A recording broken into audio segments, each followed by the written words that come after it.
électrique. C'est un pays où il fait bon vivre. Oui, ça dépend des saisons. La Norvège. Ça dépend des saisons. La Norvège, quand même, classée chaque année dans un rapport de l'ONU en tête des nations où les gens sont heureux, tout simplement. Alors pourquoi, me direz-vous? Prospérité économique, sécurité bien sûr, et voiture électrique. Près d'une voiture sur deux vendue l'année passée en Norvège est une voiture électrique. C'est un record mondial, évidemment, et ça, c'est grâce à une politique particulièrement incitative. Comment le pays a réussi en quelques années ce virage à 180 degrés? C'est l'enquête, le dossier du 8h. Bonjour Pauline Jacot. Bonjour êtes Sonia, à bonjour à Oslo, tous. et Oslo, c'est vraiment la vitrine de ce pays, champion du monde de l'électrique. Oui, et ça s'entend tout de suite en arrivant. Je suis en ce moment à l'entrée du centre-ville. Il y a des dizaines de voitures qui passent devant moi et il n'y a quasiment aucun bruit. Un silence dans les rues d'Oslo, jusque dans l'un des plus grands parkings de la ville. Une centaine de places réservées aux voitures électriques. Et il y en a tellement qu'il faut arriver avant 6h30. Mais ce matin, Knut est en retard et doit patienter dans sa voiture. Là, j'attends depuis une demi-heure à peu près, mais ça va. Comme c'est gratuit de se garer ici, ce n'est pas un problème.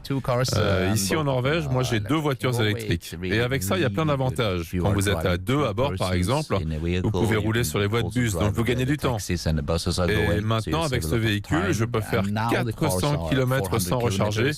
Donc pour tous les jours, c'est vraiment facile. Il y a 3000 bornes un peu partout dans la ville et aujourd'hui, même les stations-service s'y mettent. On les appelle désormais les stations d'énergie et c'est dans l'une d'elles que nous retrouvons Peter Ogneland à la tête de l'association des propriétaires de voitures électriques. Là, nous sommes dans cette station qui vient de retirer plusieurs pompes à essence pour les remplacer par des chargeurs électriques. En fait, pour rester dans le coup, ces stations sont obligées de changer. Et cette tendance-là, tous ces changements vont très vite aujourd'hui. Alors, à Oslo, ça marche vraiment très bien. C'est pas mal non plus en dehors de la capitale, Pauline. Oui, partons un peu plus au nord, à 60 km.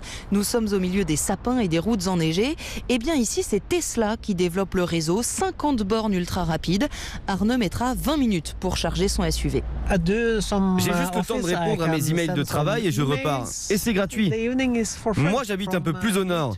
De chez moi jusqu'à Oslo où je travaille, il y a 3, 4, 5, 6, 7 péages.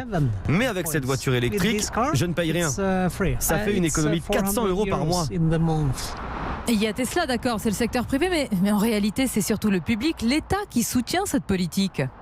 Ça peut aller effectivement jusqu'à des baisses de prix de 30 000 € à l'achat. L'État a supprimé toutes les taxes sur les voitures électriques. Et puis, la Norvège peut financer tout ça grâce à l'argent de son pétrole.